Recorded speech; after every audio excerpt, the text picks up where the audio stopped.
This is Professor Izdebski. We're going to be talking about your recent assignments. You've been studying the history of computers. You're about to start a 2-week dive into what's inside a CPU. So I'm going to provide some additional context in this video, principally around not just Moore's Law, but the rest of the story. So as you all already know, Moore's Law is about the doubling of transistor density, approximately every 2 years in silicon chips. And this went on for, at least 40 years, maybe a little more. It's an observation, not a fixed law, just something that Gordon Moore noticed. But it was very important. One of the reasons that it was important is that it allowed software engineers and other people working in the computer field to kind of look ahead in time. And they knew that they could work on something and know that in 2 years' time, according to Moore's Law, the typical computer that people could get their hands on would be able to run what they were working on today, but on a much more powerful and expensive platform. This effectively enabled you to simulate the future. So you knew you wanted to be able to play video, for example, over a wireless interface. But there were no devices like phones at the time that could do it. But you could do it on some computers, of course. So using Moore's Law, you could figure out, well, here's how much power the computer has, here's how much power a phone has today. So in 2 years' time, a phone will have approximately twice as much operating speed. Will it be able to play the video I'm playing today on my computer? So you could really ask and answer those questions using the predictions that Moore's Law would give you, and it would help inspire new products, new ideas in computing, knowing that in the future you're going to have much greater capabilities, or the average person would have much greater capabilities, and you could start planning on making products for them now rather than waiting until the product was in their hand or the new compute device was in their hand and you didn't have the software ready to go. You could get the software ready ahead of time, is what I'm trying to say. So what this was based on, and the underpinning of Moore's Law, was exponential mathematics. So doubling every 2 years, that is exponential growth. So, as I said at the beginning, Moore's Law is only half the story. Everything, just about, in a computer throughout the same time period was undergoing exponential growth. Let me show you some examples. Starting in the early, for me at least, in the early 80s, 1982, 1983, this 5¼ inch floppy disk was the only storage medium that I had in my computer. My computer didn't even come with a floppy disk drive. It's something you had to buy on its own, and it was expensive. It was several $100s. Now this particular media on my system in 1982, we'll say, or 83, stored 360 kilobytes of data. Kilobytes. So not a lot of data storage, but it's all you had, and it beat typing your programs in from scratch every time. By later in the 80s, say 1987, I had a new computer, and it was using the 3½ inch floppy disk. Now this still has the same medium in it. You can open it up and see the black platter in there that it gets recorded onto magnetically. Could store a lot more data. This was the typical configuration was 1.44 megabytes of data. They came in a variety because they could be formatted in multiple ways. So I've seen them at 400, 800, 720, 1 meg, I mean, a lot of different ways you could take advantage of and use this. But 1.44 eventually kind of became the standard on the Macs and the PCs. Now, what was happening in the computer at the same time? So I had 48 kilobytes of RAM in my computer. So an entire RAM dump would fit on a single 5¼ inch disk. By the time I was using the 3½ inch disks, my base RAM in the system was 1 megabyte, and it would still fit on a single floppy. That computer, I should say, this was a Mac SE30, had a hard drive as well. You could get a 40 or 80 megabyte hard drive. That was pretty impressive. Earlier, just a few years before that, like a PC with a hard drive would have like a 10 megabyte or 20 megabyte hard drive. The Mac also had some special architecture for memory addressing, even though it was still 16-bit data bus for the CPU. The memory addressing bus was special, much higher. It was about 32 megabytes.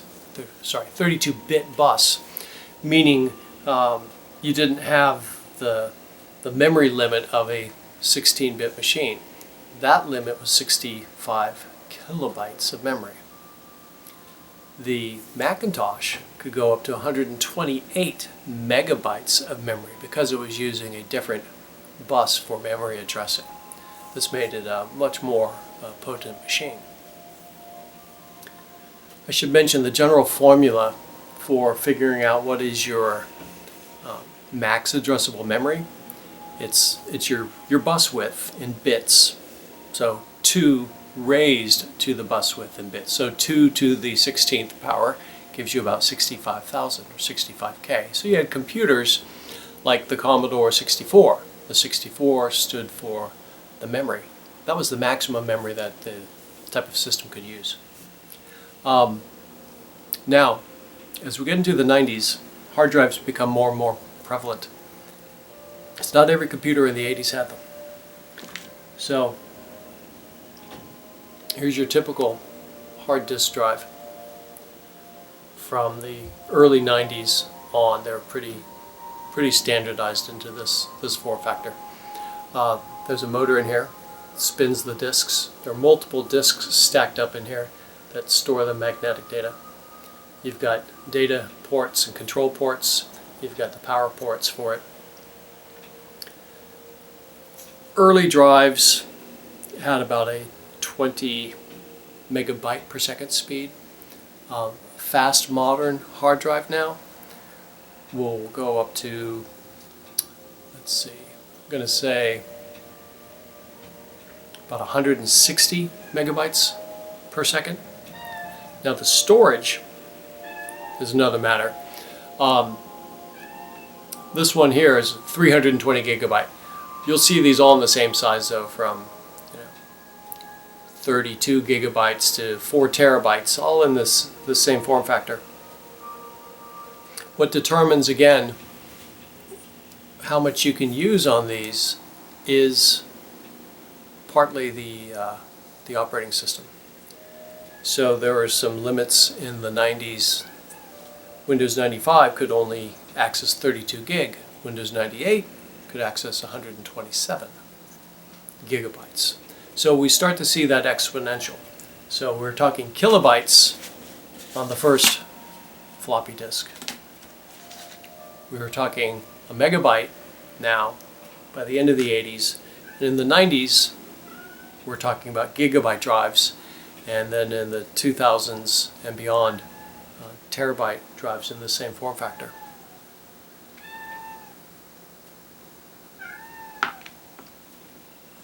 Now, the RAM in that era, in the 90s, you only needed about half a gigabyte. And again, there were limitations on how much you could use. Some of those were imposed by operating systems. Some of them, again, by how much it was addressable based upon the bus width. So, the typical operating system 20 years ago could max out at about 4 gigabytes of RAM, because that's all a 32-bit system could handle. Now, today, the theoretical limit for the 64-bit operating systems that we all use is 18.4 million terabytes of RAM. So the exponential growth is just incredible. You might be tempted to say you're never going to use that much RAM, but we don't know. We never thought we would use the what we're using today. Just this week, well, actually for the last few years, you've been able to buy a 60 plus terabyte drive, which seems insane, but it's not. It's really not. It depends on what you're using it for. And you may have those needs, especially in simulation data or in video data, just very complicated things that can generate tons of data. Now we've talked a bit about RAM. Here I might as well show you typical desktop RAM. The little chips on these are the memory modules. This has them on both sides. This is probably well, I'm not even going to hazard a guess. Might be a megabyte, might be, or sorry, gigabyte, maybe 2. I don't know. But I just wanted to show it to you. Show you it has some keys cut in it. This is to make sure that it can only be installed one way into your computer so that you don't break things.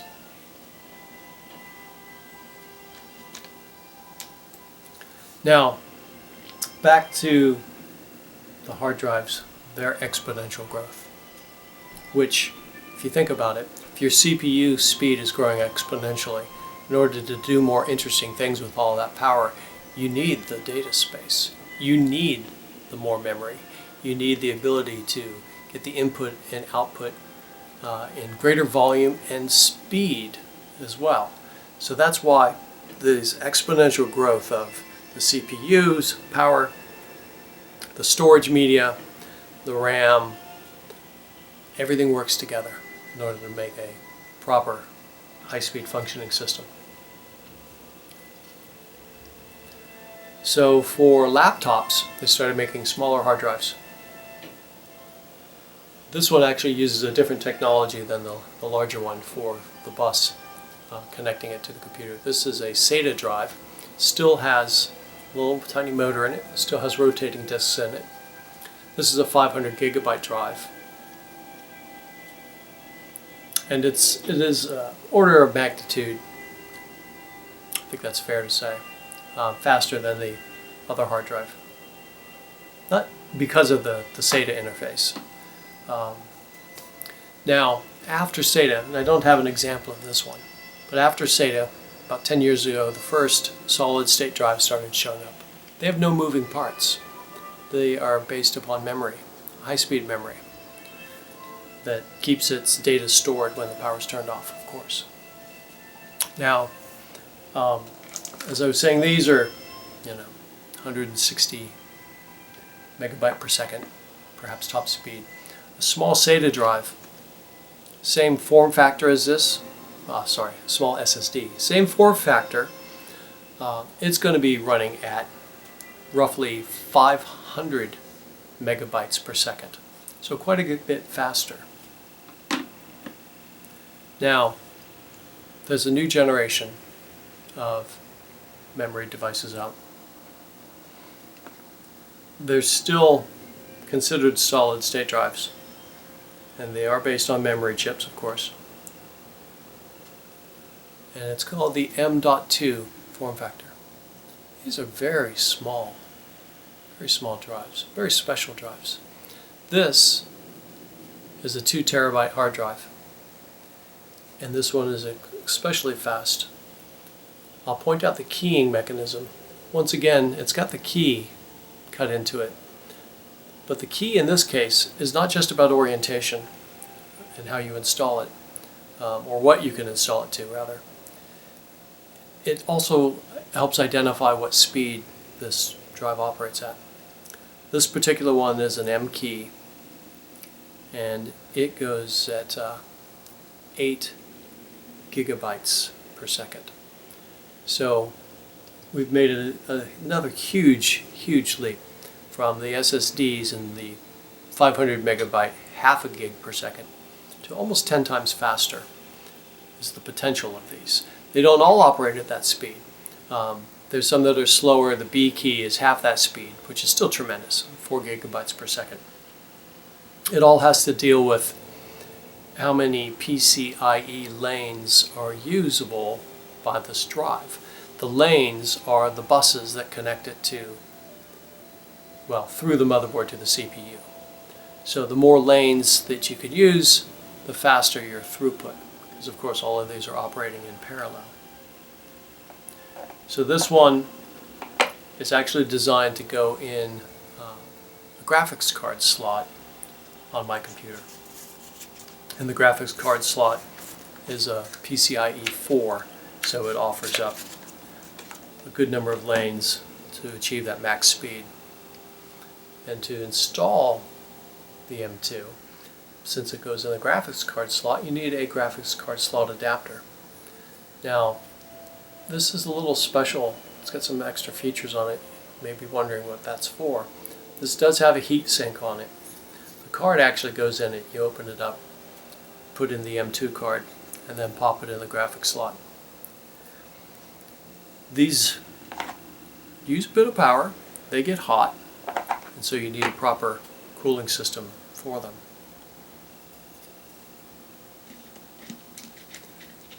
Now, operating system limitations, as I mentioned before, used to factor in and limit these, and they still do, but the limits don't seem as much limiting. Windows 10 Pro, for example, had a 6 terabyte limit on RAM, so it could go to 1/3 the theoretical limit, but 6 terabytes of RAM is pretty hefty. And you can imagine you need a special operating system. You need special motherboards, special banks of RAM, special RAM chips.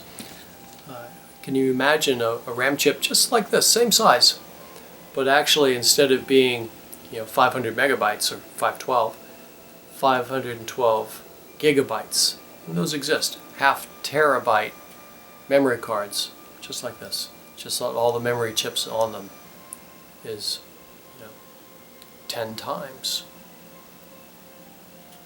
Another example of exponential growth.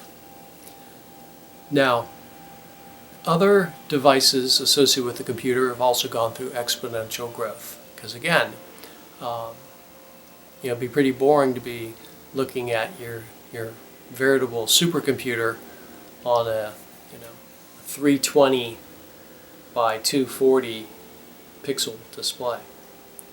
So an early computer in the 80s using these floppy disks, that's about what you had. You had a display that was only showing you 150,000 pixels, literally like 320 by 240. Then the Mac came along and was 640, by I guess by 480 perhaps. Yeah, that sounds about right. So you get a few 100,000 pixels. So things started taking off. You doubled, through the 80s. And then by the mid to late 90s, you started having 1,000 pixel wide display. Now, people are into 4K gaming and 4K displays. Not just any system can even put the images properly on a 4K system, in case you're wondering. A 4K system is putting up 8.3 million pixels. Now, if you want to get an idea of the data transfer rates required to support that, you just start multiplying it out. So if it's one screen is taking 8 million pixels basically, and now you're trying to send 60 screens, 60 frames, right, per second, now you know your data rate. 60 times 8 million. That is a tremendous data rate. So exponentials in the graphics have been going all along, with exponentials in the memory, exponentials in the external storage capabilities. You even have exponentials in, of course, just a simple memory stick. I've seen these go from 48K to this one's 64 gigabytes. And they of course have bigger ones than that today. So Moore's law was great, using it to figure out where computers would be in the near future, so that you knew what types of things you could use them for. But it was just one part of an overall system that had to be growing exponentially as well. So that concludes the discussion on exponential growth across all the different types of technologies inside computer systems. If you've got questions on this, please feel free to ask out.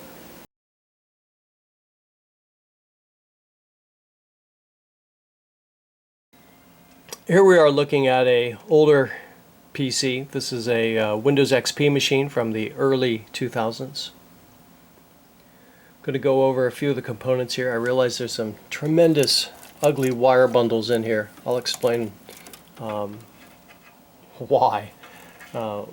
those are there. So first off, power supply. This is an ATX power supply, standard. Now this particular power supply has a 24 pin output to the main board, to the motherboard.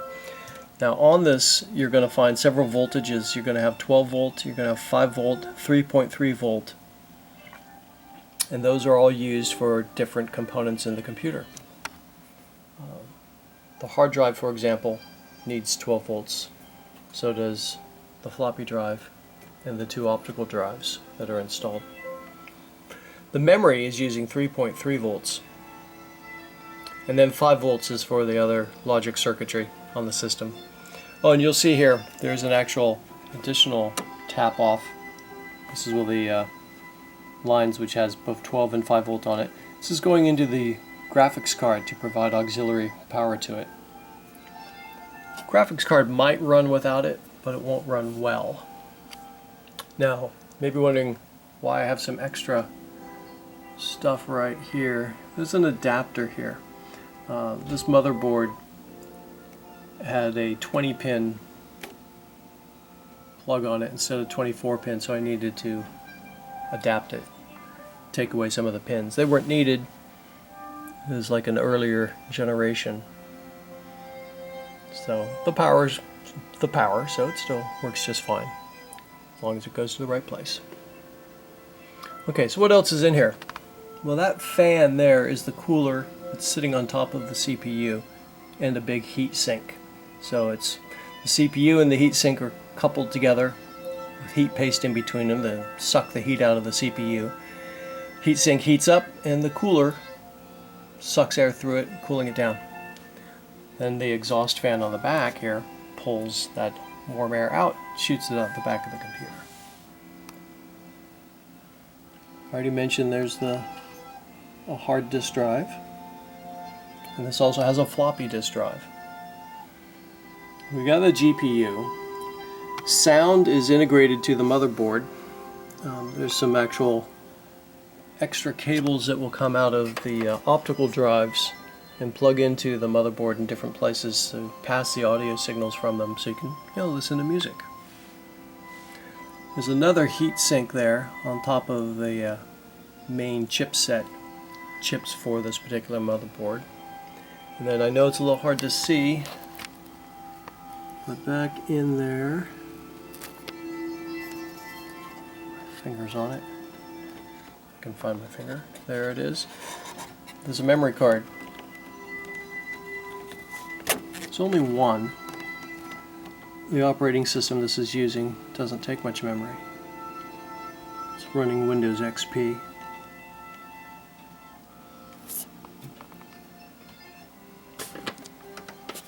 What else is in here? has an NVIDIA chips on the motherboard.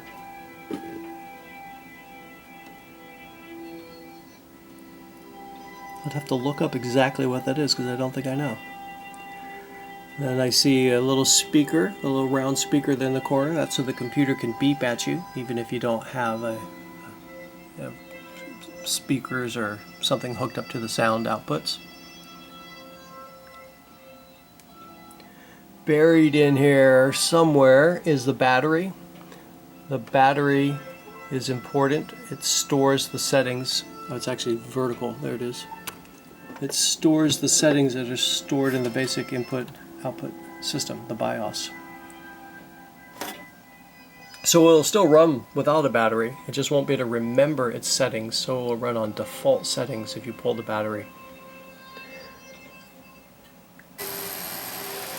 Now, as you know, we've got a CPU and a heat sink and a fan in there.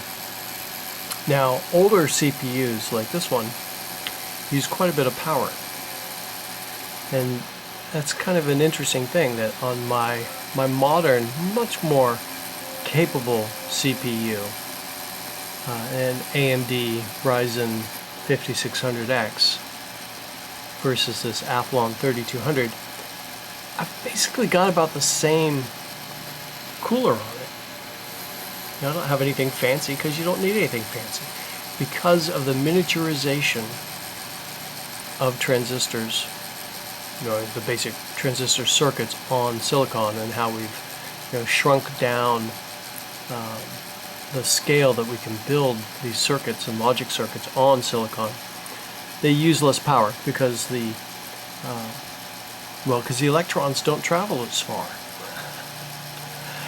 and they don't create as much wasted heat, which we see really as power demand. Now, you go back really just one generation, like a Pentium 4 to a Pentium 3 generation, you may find that you don't even have a cooler on your CPU. If you're down around 90 or 100 megahertz, first generation Pentium, they didn't have coolers. Nothing in the 80s had coolers. And then in the mid 90s we started to get coolers, and we started to see odd little gadgets like this. This is actually the CPU on a card. It's called a slot 1, and it's got twin cooling fans sitting on the heatsink, and right in the middle, in there, is the CPU. So this would fit in a slot on the motherboard. Didn't have to provide a lot of cooling. I believe this was like a 500 megahertz Pentium 3. So it needed cooling, but not a lot.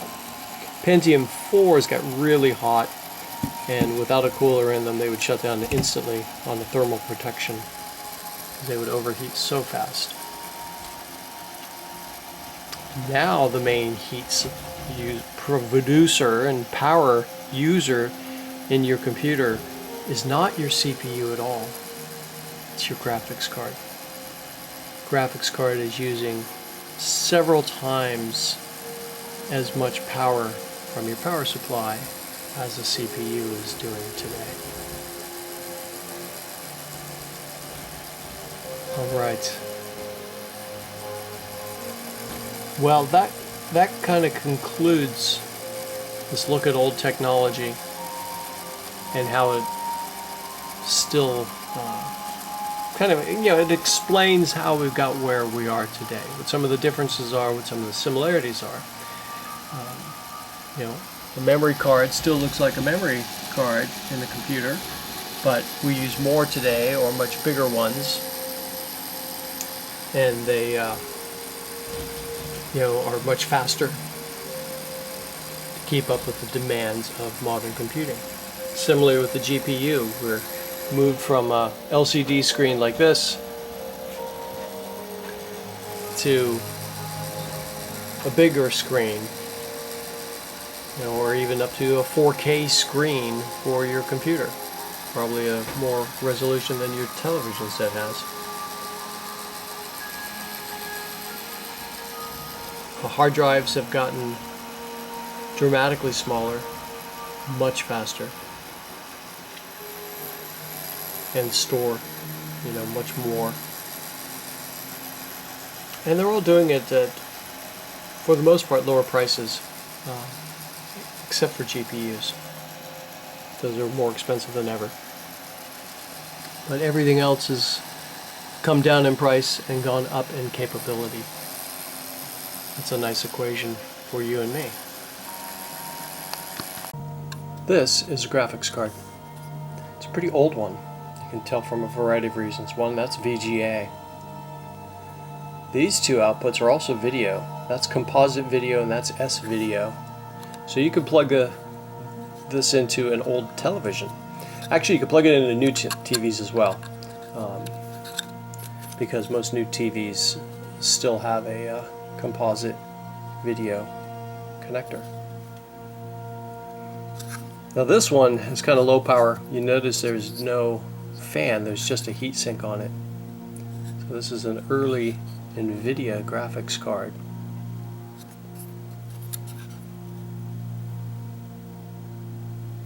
Probably from early 2000s, if I recall. These are the memory chips, by the way. Graphics cards today are twice as big. They have 2 big fans or 3, and they have as much or more memory on them as your main computer itself does in RAM. Tremendous changes in graphics cards. Then a lot of them are just, they still call them GPU accelerators or GPUs, don't even have video output. So you forget about that for a second, and you just have a massive multi-core, high bus speed card for other functions, namely AI. So by putting the memory on the graphics card and attaching it to the GPU by very high-speed buses, higher speed than what's in the computer itself. Your bandwidth today on some of the latest RTX graphics cards is as high as 256 gigabits per second. Very high data rates. So the reason they have their own memory is so that they can just do all the operations that they need to do without going through the bus to the CPU. So you give them their job and it runs it.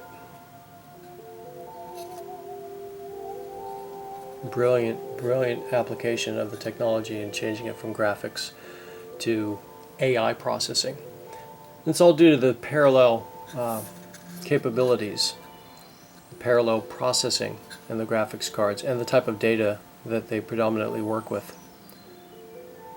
The data, multimedia data, is bytes. Okay, we're not talking about floating point numbers or double precision numbers. We're talking bytes. The more bytes you have, the more colors you can display. Now, machine learning models, neural networks, they have bytes too. You've got 16-bit models, 32-bit models, 8-bit models for some constrained systems. See, you can compress some of the models and go from 32 to 16-bit without really losing much of their precision in their calculations. So that's kind of an interesting thing. And then the GPUs can process that data really well, process it in parallel, and the way models typically work is they're matrices or matrices of information, and you're performing operations on each row or column, which is basically a vector of multiple numbers at the same time.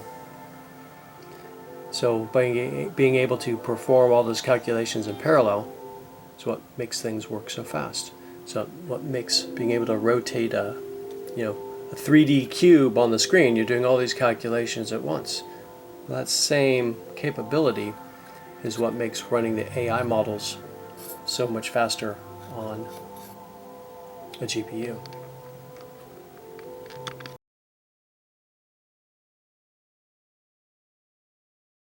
Now, what I'm going to do with this computer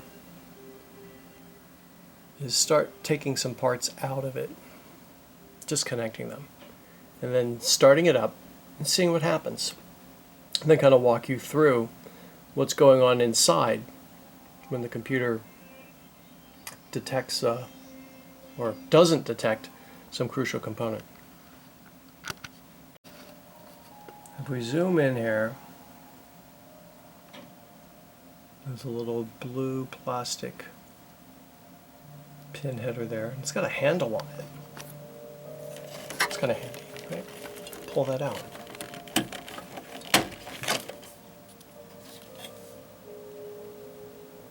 I think I just removed the hard drive.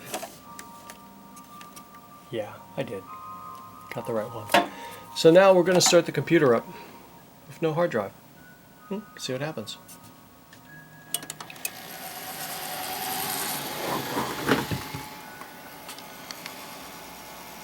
Okay. Out of focus. Reboot and select proper boot device. Alright.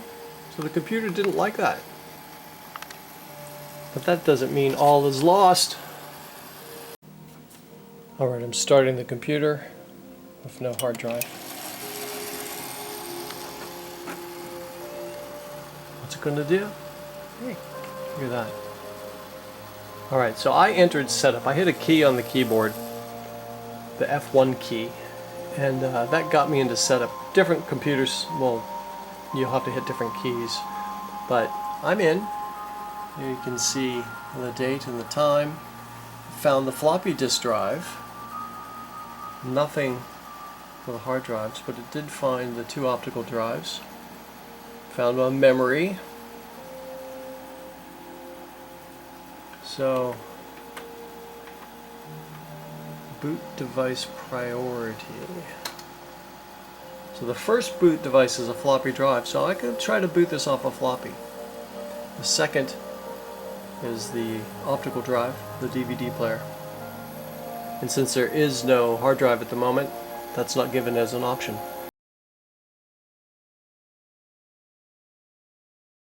So what we're going to do right now is going to grab one of those floppy disks that I had before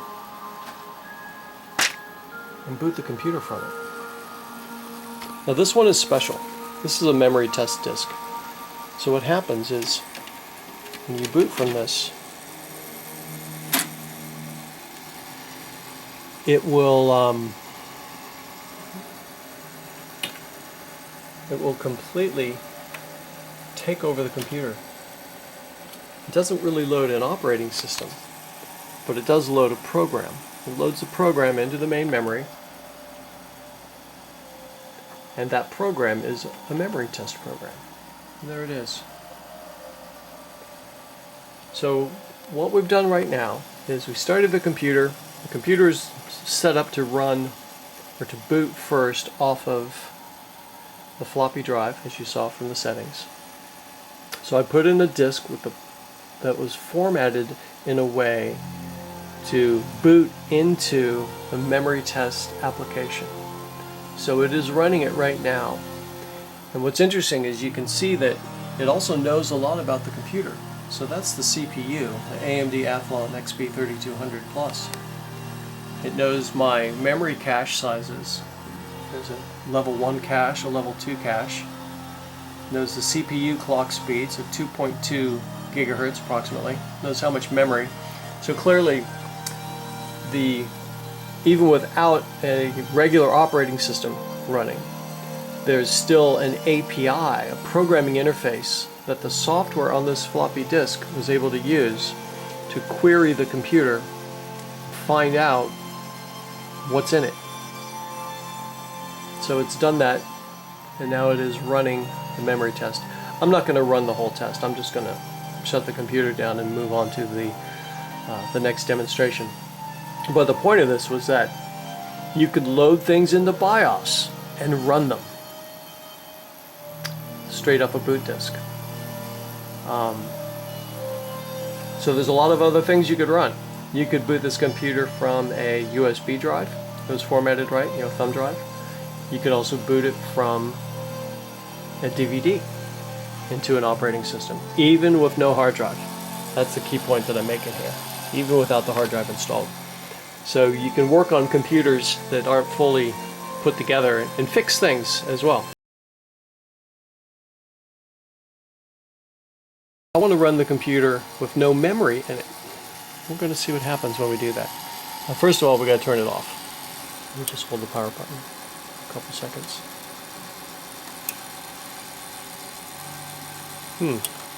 Maybe that feature is part of... There we go. I knew that would work. Okay, so the computer is now off. I'm going to remove the memory. It's the next step here in the demonstration. There's a couple little plastic tabs on either side of the memory card, and they kind of lever the memory out. There, just like that.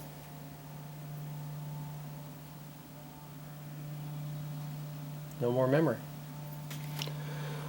Alright, here we go again. Now the computer just beeped at me.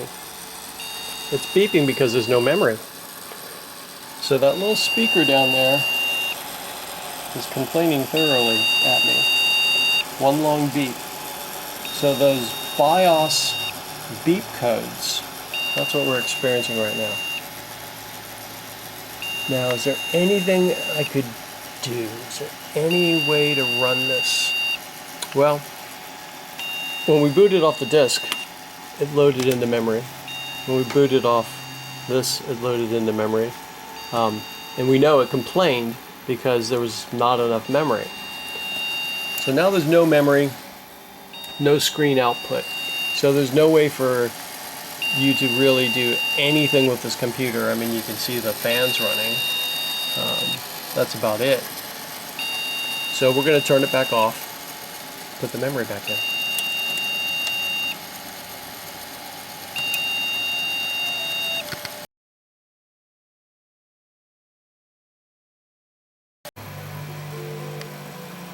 I'm currently booting the system, no hard drive. I'm booting it from a Linux disk.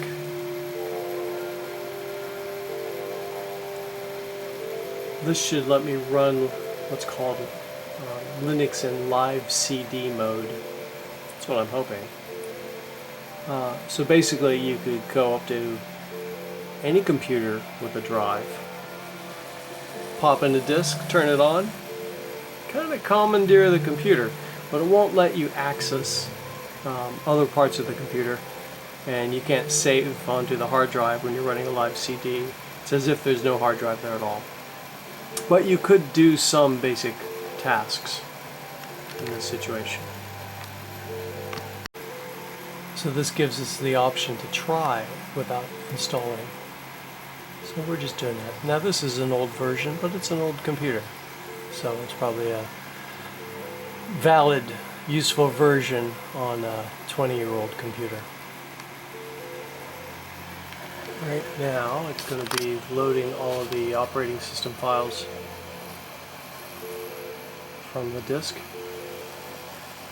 and we should get a desktop. Oh, I've already got mouse support.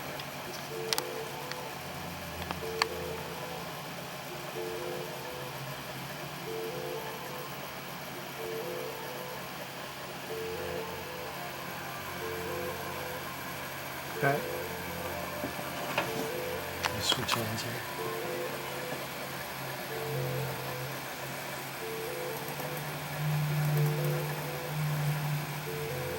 Now everything's a little slower because it's not running on the drive.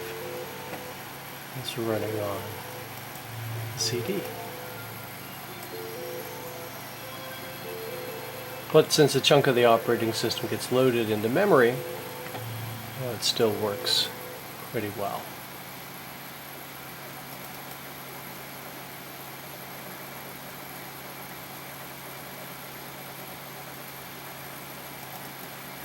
see what this is.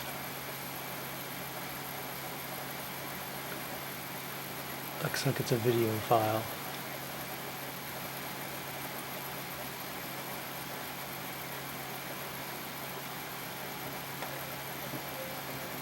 Yeah, so it's loaded a movie player.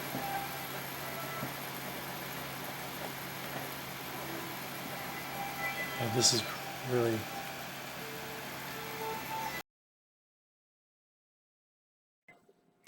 I hope you found this video useful for your classwork. I know that you've been studying Moore's Law and that you're right now heavily studying the internals of a CPU. That's going to continue for another week as you go even deeper into the CPU and then progress to designing your own computer and giving a presentation on it. This video went into the context of Moore's Law and helped explain that it wasn't just Moore's Law that was driving development, but that exponential development has been occurring across all the major systems in computers really since the 1950s, which is when hard drives were created and the first transistors, followed up shortly by integrated circuits. Those exponentials have been driving everything for what? Gosh, 60 years, 60 plus years now. And they're going to continue as we continue advancing with AI and quantum computing. Now, if you have any questions on this video or any of the other subjects that we cover, please reach out through Canvas, send me emails, respond to discussion questions, and get the most that you can from this class. Thank you.